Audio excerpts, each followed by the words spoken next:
안동 하회마을을 가면은 별신구탈놀이를 합니다. 그 무대, 마지막 무대에 선비와 양반이 나와가지고 서로 조롱하는데, 뭐 우리 집안은 4대부 집안이네 하면 우리 집은 8대부 집안이네, 4서 3경을 다 해왔네, 8서 6경을 다 해왔네, 이런 말로 주고받고 합니다. 그러면서 선비와 양반이 나오는데, 양반과 선비에 대해서 알아보려고 합니다. 양반은 한자어예요. 가운데 반자가, 구슬옥자가 있으면 가운데 칼로 내리쳐니까 칼이죠. 그 구슬이 두 개 나눠져 있어요. 나눠져 있는 겁니다.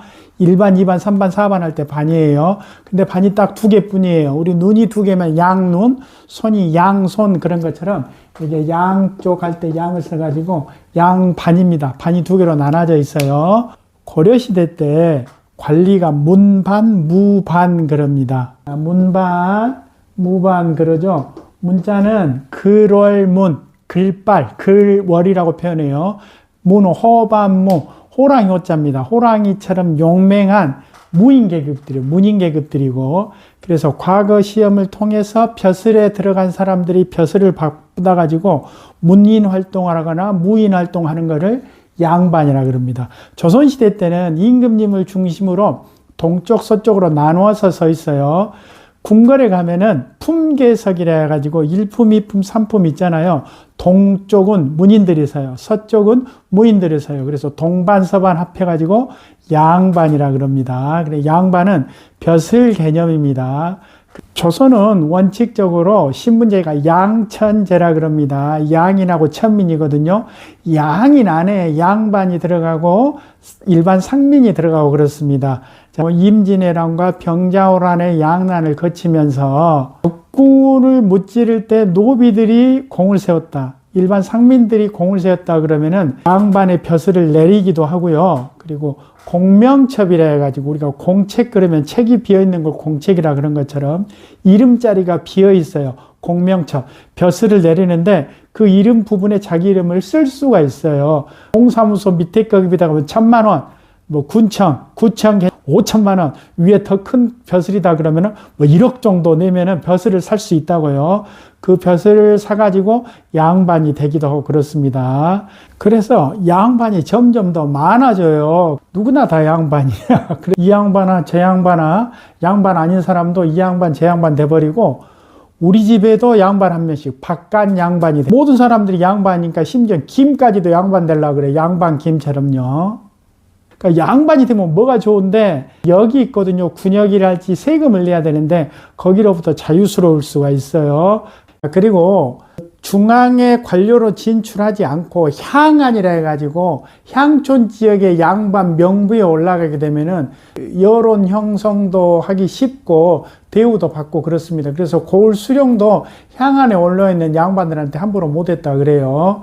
그래서 법이 있지만 양반의 말이 더 크게 역할을 했다. 양반이 초기에는 10% 정도였는데 점점 늘어나가지고 70% 정도 돼버려요. 그래서 흥선대원군 때 서원철폐나 이런 것도 다 국가 재정을 걷어들이기 위한, 양반들을 줄이기 위한 제도고 그렇습니다. 근데 혹시 여러분 양반이세요? 양반 아닌 사람이 없어. 특히 김씨 씨, 박씨 같은 경우 양반이 아닐 가능성이 많거나 돈을 주고 양반이 될 가능성이 많습니다. 양반이라고 하는 거는 원래 많은 숫자가 아니에요. 양반들이 갖고 있는 특권, 그 특권을 유지하기 위해서 양반 수를 늘리려고 하지 않습니다. 양반끼리 결혼을 해요. 근데 옛날에 첩 제도가 있었잖아요.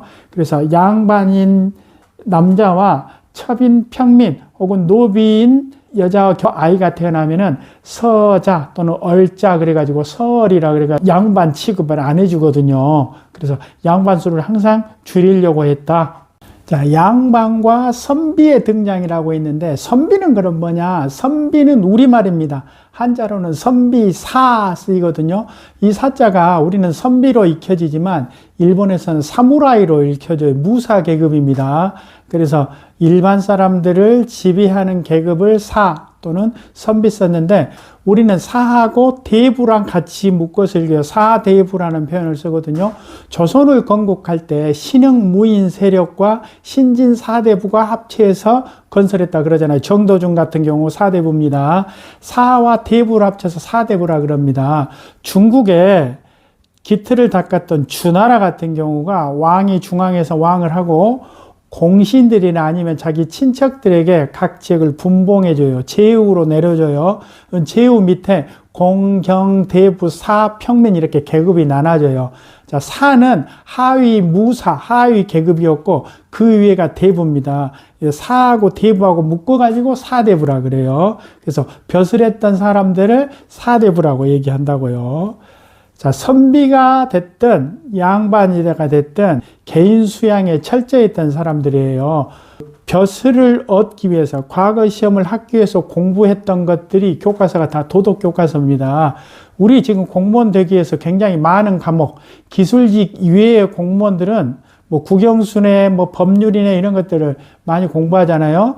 근데 조선시대 때 관리가 되기 위한 거는 사서 삼경, 어떻게 살 것인가에 대한 문제거든요. 거기에 내용들은 선공후사, 공적인 걸 먼저 생각하고 개인적인 걸 뒤로, 멸사봉공, 사적인 걸 줄이고 공적인 걸 받들고, 그래서 견리사의 이로운 걸 배운 건 항상 의를 생각한다, 옳고 그름을 생각한다라는 정신을 갖고 있었던 사람들이에요.